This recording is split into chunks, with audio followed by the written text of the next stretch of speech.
Hola, bienvenidos. Hoy platicaremos sobre los métodos cuantitativos, y en particular, hablaremos ampliamente sobre lo que son las series de tiempo.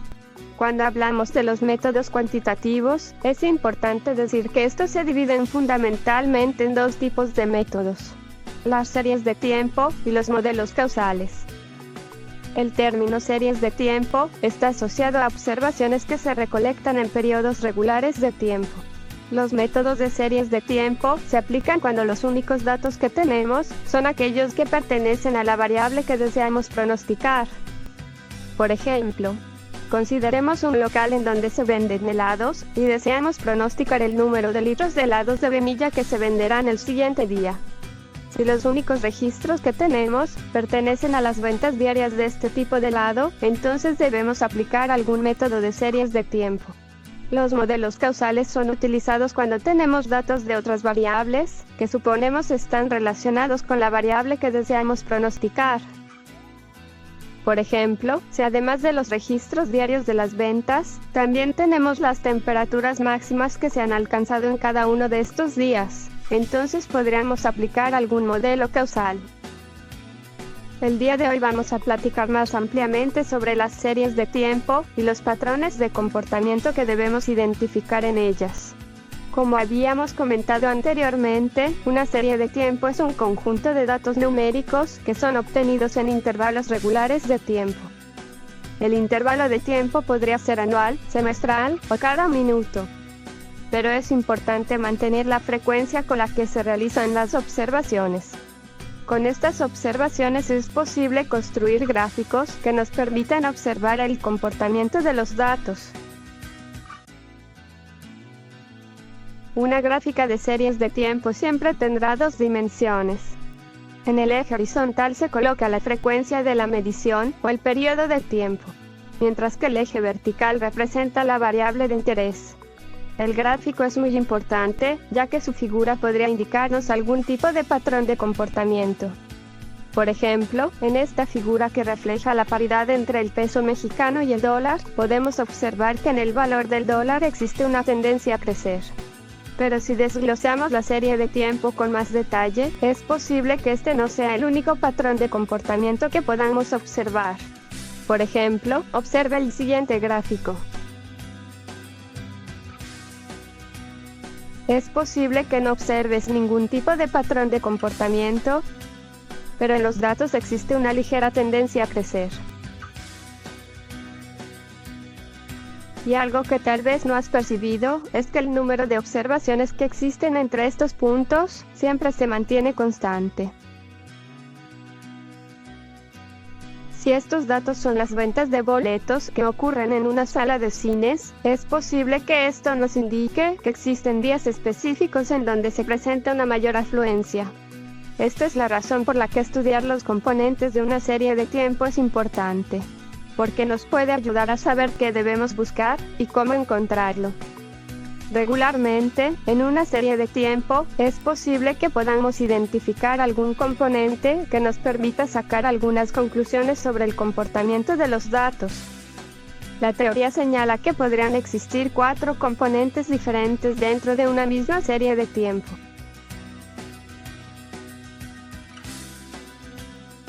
Empecemos hablando del componente de tendencia. La tendencia podría ser creciente o decreciente, y los datos podrían comportarse de forma lineal o no lineal. Por ejemplo, observa la siguiente gráfica. Como puedes ver, los datos tienden a crecer cuando observamos su comportamiento en el tiempo. Además, una línea recta podría ayudarnos a representar este patrón de crecimiento. Pero los datos también podrían decrecer, y su patrón de comportamiento podría ser no lineal. Este tipo de comportamiento de los datos será fundamental cuando elegimos el método de pronóstico más adecuado.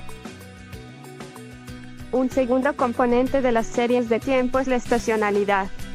Cuando hablamos de estacionalidad, estamos hablando de patrones de comportamiento en los datos que se repiten en intervalos de tiempo regulares. Para observar si la estacionalidad existe, es muy deseable considerar al menos un conjunto de datos que contenga al menos 2 veces el número de estaciones. Si el patrón de comportamiento tiende a repetirse, es muy posible que los datos tengan un componente estacional.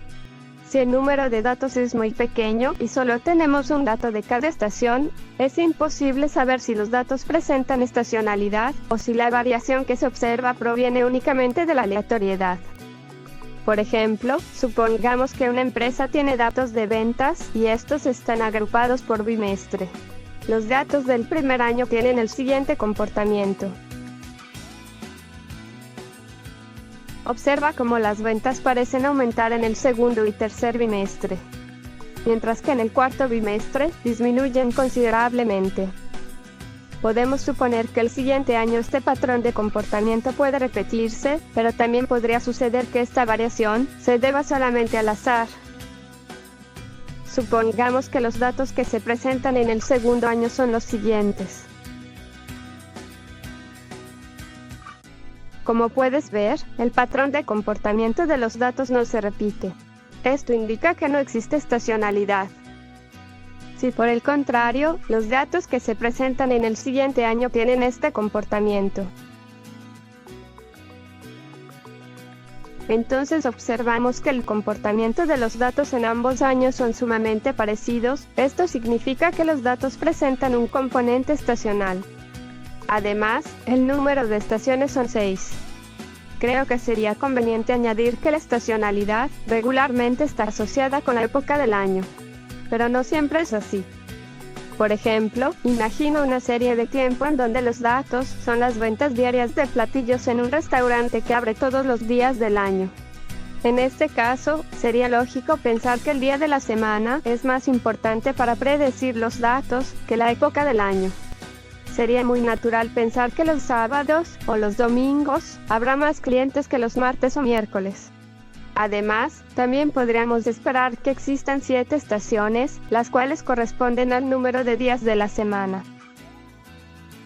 El siguiente componente a analizar es el componente cíclico.